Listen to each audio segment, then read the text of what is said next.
The grandfather clock in the German embassy's marble foyer struck 11:30 on the night of March 23, 1943, as Captain James Whitmore pressed his back against the cold stone wall, listening to the measured footsteps of the night guard fade down the corridor.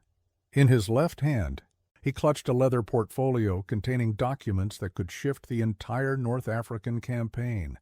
In his right, a well-rod pistol with its distinctive silencer, a weapon he prayed he wouldn't need to use.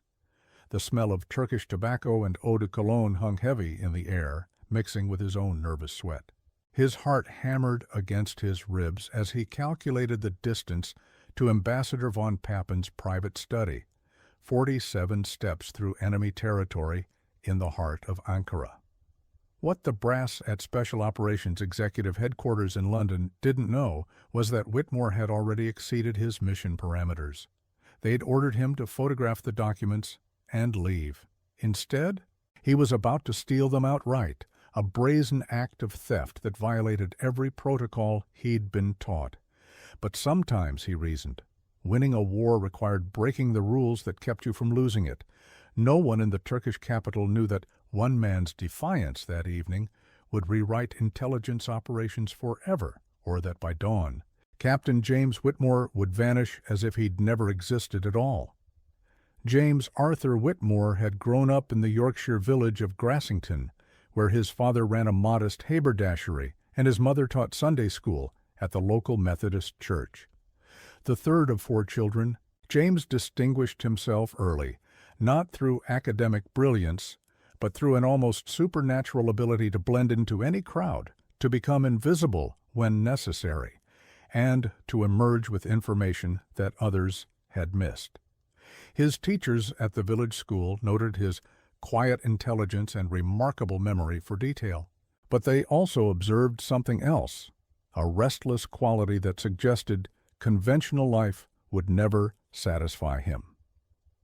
When war broke out in September of 1939, 24-year-old James was working as a clerk in a Leeds insurance office, a job that paid the bills but left his considerable talents largely untapped. He enlisted in the Royal Army Service Corps within a week of Chamberlain's declaration, driven not by patriotic fervor, but by a bone-deep certainty that extraordinary times demanded extraordinary measures.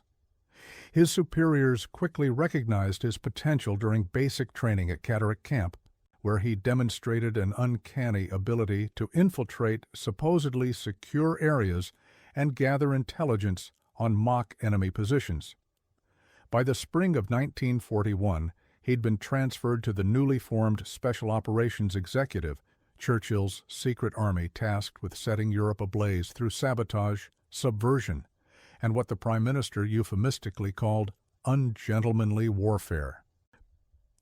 The SOE training facilities in the Scottish Highlands pushed recruits to their psychological and physical limits, teaching them to kill silently, to lie convincingly, and to survive behind enemy lines where capture meant torture and almost certain death.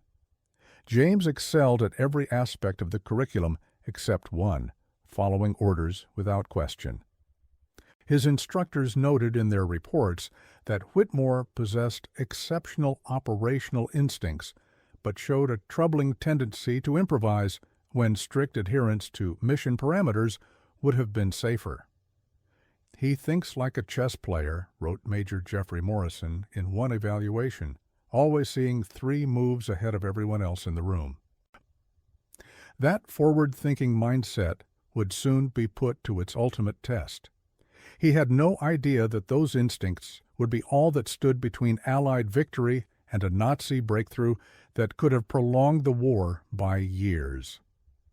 By early 1943, the war had reached a critical juncture that would determine whether the Allies could maintain their momentum or face a devastating reversal that might force a negotiated peace.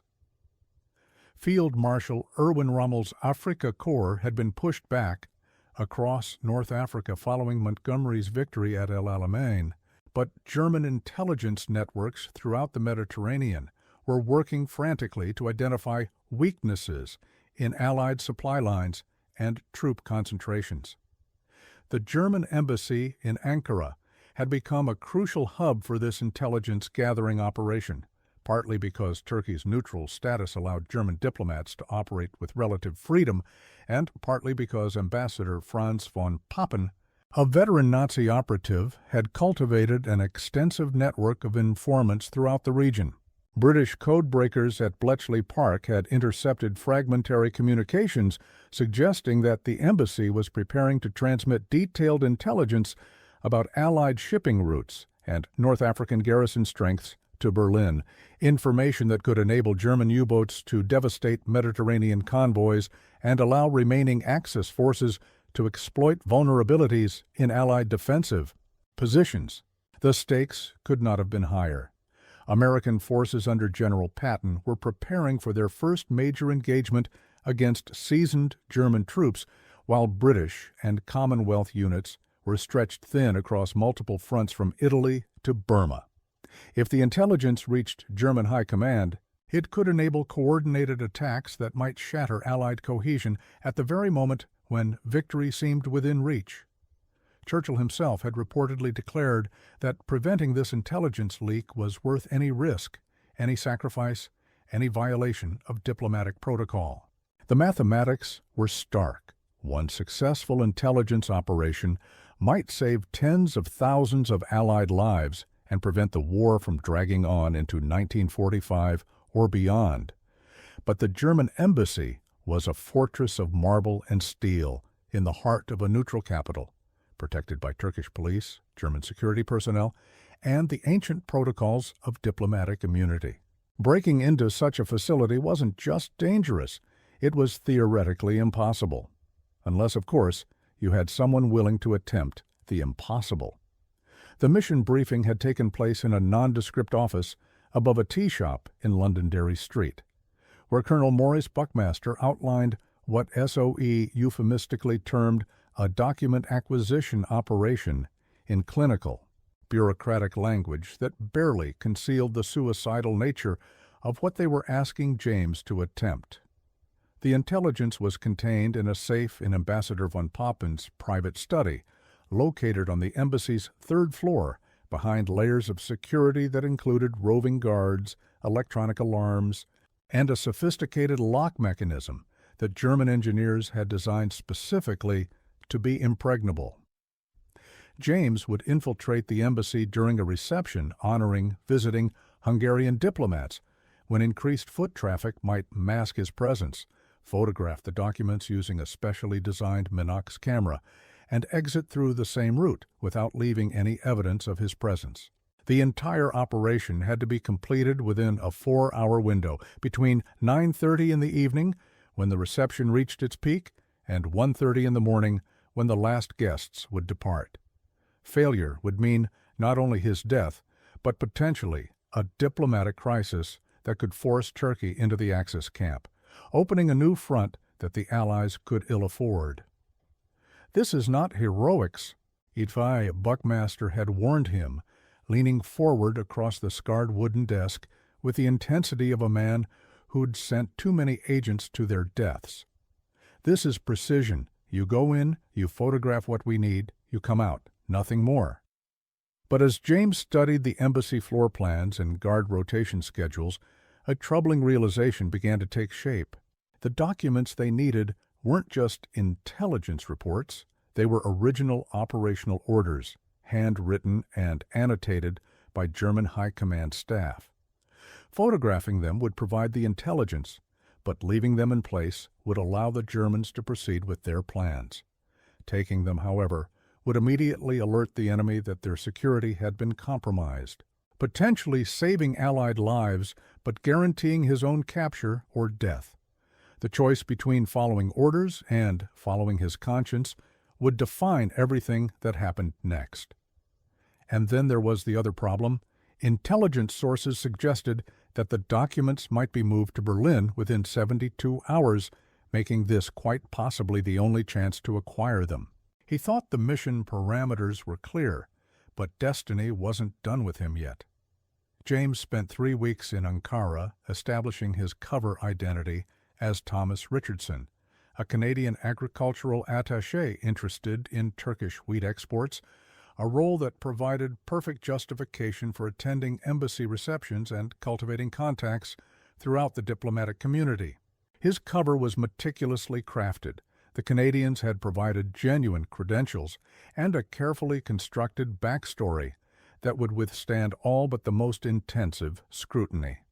He rented a modest apartment in the Kavaklidera district, established accounts at local banks, and began what appeared to be legitimate research into Turkish agricultural policies. More importantly, he used this time to study the embassy's routines, identifying the brief window when the third-floor corridor would be unguarded during guard shift changes. He also made contact with Mehmet Ozkan, a Turkish maintenance worker who'd been recruited by British intelligence months earlier and who could provide crucial intelligence about the embassy's internal security measures. Through Ozkan, James learned that von Pappen's safe was a Mosler double-guard model, virtually impregnable by conventional means, but vulnerable to a technique he'd learned during his SOE training, a method involving glycerin and pressure that could open even the most sophisticated locks without leaving evidence of tampering. The reception on March 23rd provided perfect cover, with over 200 guests creating enough confusion to mask his movements. James arrived at 9:15 wearing an impeccably tailored evening suit and carrying credentials that identified him as representing the Canadian Department of Agriculture's International Trade Division. He mingled effortlessly with Hungarian diplomats, Turkish officials, and German staff members, using conversations about grain futures and export quotas to gather intelligence about the building's layout and security arrangements. By 10:45, he'd identified the location of every guard post, every alarm panel, and every potential escape route. But as he sipped champagne and exchanged pleasantries about Canadian winter wheat varieties, James made a discovery that changed everything. Oberfuhrer Heinrich Müller, head of the Gestapo's Foreign Intelligence Division, was scheduled to arrive the following morning to personally collect the documents and to transport them to Berlin. This meant the intelligence would be in Nazi hands within 18 hours, not the 72 hours his briefers had estimated. The mission had just become exponentially more urgent and more dangerous. He excused himself from a conversation with the Hungarian cultural attaché and moved toward the marble staircase that led to the upper floors, knowing that what happened next would either save thousands of Allied lives or end his own. No one noticed as Thomas Richardson, the agricultural attaché, quietly slipped away from the reception and transformed back into Captain James Whitmore, Special Operations Executive. At 11:27, James reached the third floor, moving through shadows that seemed to embrace him with the familiarity of an old friend. The corridor stretched before him like a gauntlet of polished marble and Persian carpets, illuminated by crystal chandeliers that cast dancing shadows on oil paintings of Prussian landscapes and Nazi officials. His heart rate remained steady at 68 beats per minute, a product of extensive training that had taught him to control his body's responses even in moments of extreme danger. The sound of the reception 3 floors below provided perfect acoustic cover, a symphony of conversation and laughter that would mask any noise he might make. Von Pappen's study lay at the end of the corridor, protected by a heavy oak door that bore the German imperial eagle and a brass nameplate that gleamed in the dim light. James approached with the measured steps of someone who belonged there, ready to feign intoxication if questioned by any passing security personnel.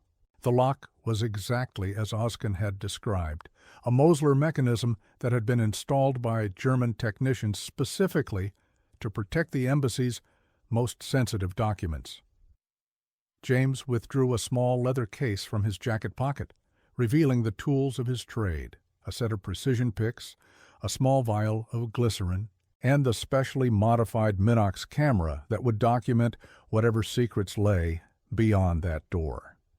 He had practiced this technique hundreds of times during his training, but never under conditions where failure meant capture, torture, and death. The glycerin worked exactly as his instructors had promised, softening the lock mechanism just enough to allow his picks to find the sweet spots that would trip the tumblers. 14 minutes later, he heard the satisfying click that meant von Pappen's inner sanctum was his. The study was a monument to Nazi efficiency and Prussian tradition, with mahogany bookcases containing leather-bound volumes of German philosophy and military history, a massive desk that had reportedly belonged to Bismarck, and walls decorated with photographs of Hitler, Himmler, and other leaders of the Third Reich. But James's attention focused immediately on the Mosler safe that dominated one corner of the room, a steel fortress that contained the intelligence he'd risked everything to acquire.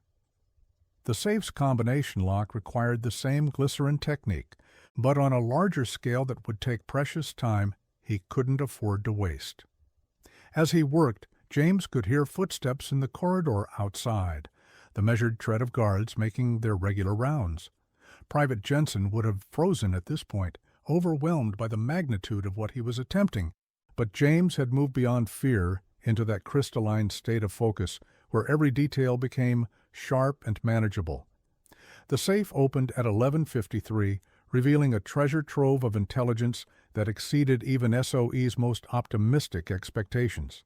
The documents weren't just operational orders, they were the complete German intelligence assessment of Allied capabilities throughout the Mediterranean theater, including detailed analyses of British convoy routes, American troop concentrations, and defensive weaknesses that enemy forces could exploit to devastating effect. James photographed each page with the Minox, working with the mechanical precision of a man who understood that every second counted. But as he progressed through the documents, a terrible realization began to take shape. These weren't just intelligence reports. They were operational plans for a massive, coordinated assault designed to break Allied momentum at precisely the moment when victory seemed assured. German U-boat wolf packs would target specific convoy routes identified through Nazi intelligence networks, while remaining Afrika Korps units would exploit weaknesses in American defensive positions that the documents outlined in devastating detail. The attack was scheduled to begin in less than 72 hours, timed to coincide with a German offensive in Eastern Europe that would force the Soviets to withdraw support from Mediterranean operations. If these plans reached Berlin, the resulting assault could shatter Allied cohesion and force a negotiated peace that would leave Nazi Germany in control of much of Europe. James finished photographing the documents at 12:07, but as he prepared to close the safe and make his escape, he confronted the choice that would define the rest of his life, however long that might be. Following orders meant leaving the original documents in place, allowing the German assault to proceed while hoping that British commanders could use his intelligence to mount an effective defense. But taking the documents would prevent the assault entirely, saving thousands of Allied lives at the cost of alerting the Germans that their security had been compromised. It wasn't really a choice at all. James carefully removed every document from the safe, transferring them to the leather portfolio he'd brought for just this purpose. He was no longer following SOE protocol. He was following his conscience, regardless of the consequences. The mathematics of the decision were simple. Photographed intelligence might save some Allied lives, but stolen plans would save them all. At 12:14, he closed the empty safe and began his journey back through enemy territory, carrying secrets that could change the course of the war. What happened next would transform him from an intelligence operative into a ghost story that German security services would investigate for decades without ever finding answers. James had planned his escape route with the same meticulous attention to detail that had characterized every aspect of the operation, identifying multiple contingencies that would allow him to reach safety even if the primary plan failed. The embassy's service elevator provided access to the basement levels, where a laundry chute connected to an external courtyard that maintenance workers used for deliveries. From there, he could reach the street through an alley that Turkish police rarely patrolled, making his way to a safe house in the Kankaya district where SOE contacts would arrange his extraction to British-controlled territory. But as James moved through the third-floor corridor, portfolio clutched against his chest like a shield, the sound of approaching footsteps forced him to improvise once again. 2 German security guards were conducting an unscheduled sweep of the upper floors, their heavy boots echoing against the marble with mechanical precision that spoke of SS training and absolute dedication to duty. James pressed himself into an alcove containing a bronze statue of Frederick the Great, holding his breath as the guards passed within arm's reach of his position. Their conversation, conducted in the low tones of men who took their responsibilities seriously, revealed that Ambassador von Papen had received an urgent communication from Berlin ordering increased security measures in advance of Oberfuhrer Müller's arrival. The timing was catastrophically unlucky, or perhaps, James thought with grim humor, catastrophically perfect. If he'd attempted this operation 24 hours later, the enhanced security would have made it impossible. The guards continued their patrol, disappearing around the corner that led to the ambassador's private quarters, but their presence meant that James's planned escape route was no longer viable. The service elevator would be monitored, the basement exits watched, and the safe house potentially compromised if German intelligence had detected any anomalies in his cover story. He needed a new plan, something so audacious that German security personnel would never anticipate it. At 12:27, James Whitmore made a decision that transformed him from a spy following protocol into something else entirely. A ghost who would haunt German intelligence services for decades. Instead of fleeing the embassy, he descended to the reception, retrieved his coat from the attendant, with the casual air of a man who'd simply stepped outside for fresh air, and walked out the front entrance past Turkish police officers who nodded politely to the Canadian agricultural attaché. But Thomas Richardson didn't return to his apartment in Kavaklidere that night. Instead, he vanished into the Ankara darkness, taking with him secrets that would never reach Berlin and leaving behind a mystery that would consume German counterintelligence resources for years to come. The immediate aftermath of James's disappearance created ripple effects that spread through intelligence networks from Ankara to London to Berlin, each revelation more puzzling than the last. Ambassador von Papen discovered the theft at 6:30 the following morning when he opened his safe to retrieve the documents for Oberfuhrer Müller's inspection. The empty safe triggered a security lockdown that sealed the embassy for 72 hours while German investigators searched every room, questioned every staff member, and analyzed every aspect of the previous evening's reception. The investigation revealed the impossible. Someone had infiltrated the most secure areas of the embassy, defeated 2 separate Mosler locks without leaving traces, and escaped with classified documents while a reception was in progress 3 floors below. But there were no fingerprints, no evidence of forced entry, no witnesses who had observed anything suspicious. The only clue was a maintenance log showing that someone had accessed the 3rd floor between 11:30 and 12:30. But the entry was recorded under the name of a janitor who'd been in hospital that entire week. German security services launched an exhaustive investigation into every individual who'd attended the reception, paying particular attention to diplomatic personnel from neutral countries who might have been conducting espionage operations. Thomas Richardson, the Canadian agricultural attaché, became a person of intense interest when investigators discovered that his apartment had been abandoned and his bank accounts closed through transactions that appeared to have been conducted remotely. But the paper trail ended there.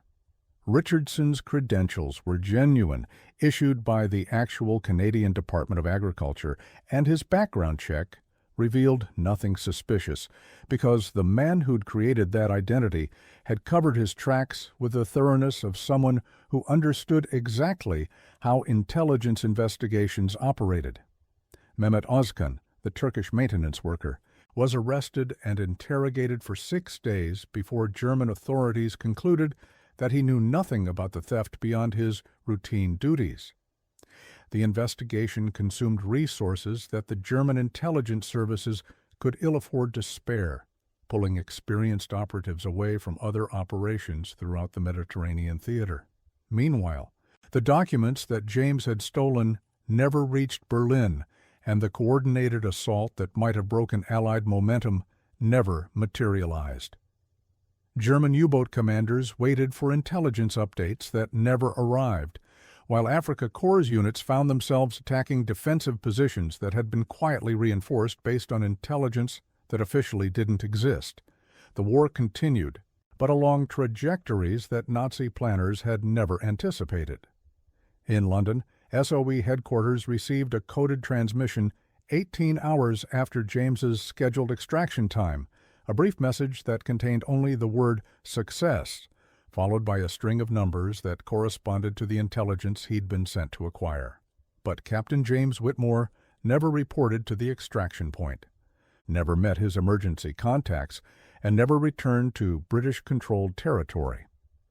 The photographic intelligence he'd gathered reached Allied commanders through channels that even Buckmaster couldn't trace, arriving as anonymous packages that contained exactly the information needed to counter German strategic planning throughout the North African theater.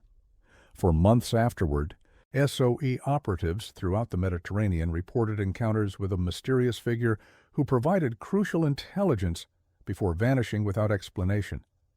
A man who matched James's description but used different names, different accents, and different cover stories that were so perfectly crafted they seemed to have been created by a master forger with unlimited resources.